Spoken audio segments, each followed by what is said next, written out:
வணக்கம். அரசியல் பேசலாம். ஜூலை 4 தாவேகா செயற்குழு கூட்டம் நடந்திருக்கு. தலைவர் விஜய் அவர்கள் தீர்மானங்கள் நிறைவேற்றியிருக்கின்றார்.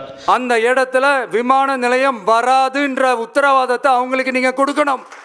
இதில் நம்ம முக்கியமாக பார்க்க வேண்டியது பரந்தூர் விமான நிலையம் சம்பந்தப்பட்டது. அந்த மக்களுடன் மக்களாக நின்று முதலமைச்சர் இன்னும் அதில் முடிவெடுக்கவில்லை என்றால் தலைமை செயலகம் வரை சென்று அந்த மக்களுக்காக போராடுவேன் என்று சொல்லியிருக்கின்றார். போராட்டத்தினால இந்த திட்டம் தள்ளி வைக்கப்படலாம், பரந்துரை கைவிட்டு விட்டு வேற இடத்தில் பார்க்கலாம் என்று சொல்வார்களே தவிர விமான நிலையம் அமைக்க திட்டம் தள்ளி தான் போகும். இரண்டாவது விஷயம் பார்த்தீங்கன்னா, பாஜகவுடைய கூடிக்குழாம் கட்சிகளுடன் நான் என்றைக்கும் கூட்டணி வைக்க மாட்டேன். இது டிஎம்கே எதிரிகள் மற்றும் பிளவுவாத சக்திகளுடன் என்றைக்கும் நேரடியாகவோ மறைமுகமாகவோ கூட்டணி இல்லை. சமூக நீதியும் நல்லிணக்கமும் சகோதரத்துவமும் சமத்துவமும் ஆழமாய் வேரூன்றிய மண் இந்த தமிழ்நாட்டு மண்.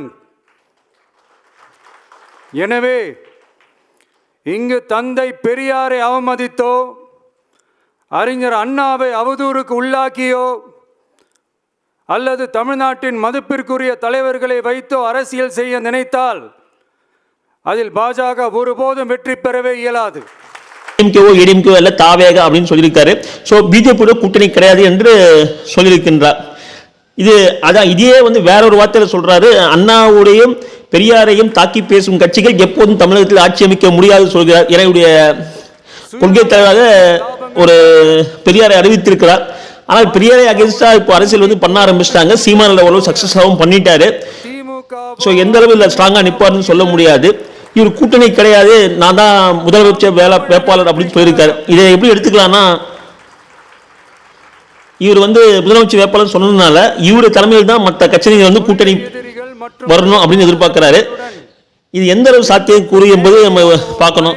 ஏன்னா விசிகாவோ இல்லை மதிமுகவோ இல்லை காங்கிரஸோ கம்யூனிஸ்டோ இல்லை பாமகவோ தேமுதிகவோ யாருமே இவருடைய தலைமை ஏற்று வருவாங்கன்னு ஃபர்ஸ்ட் எலெக்ஷன்ல நம்ம எப்படி எதிர்பார்க்க முடியும்? அந்த அளவு சாதாரண கட்சிகள் இல்லை. அவங்களுக்குள்ளேயும் ஒரு முதலமைச்சர் ஆசை உண்டு. இத்தனை வருஷமா அரசியல் இருக்காங்க. இவர் வந்த உடனே 2 வருஷத்துல முதலமைச்சர் ஆகணும், இவருடைய கனவை நிறைவேற்றுக்காக அவங்களாம் போராடுவாங்கன்னு சொல்ல முடியாது.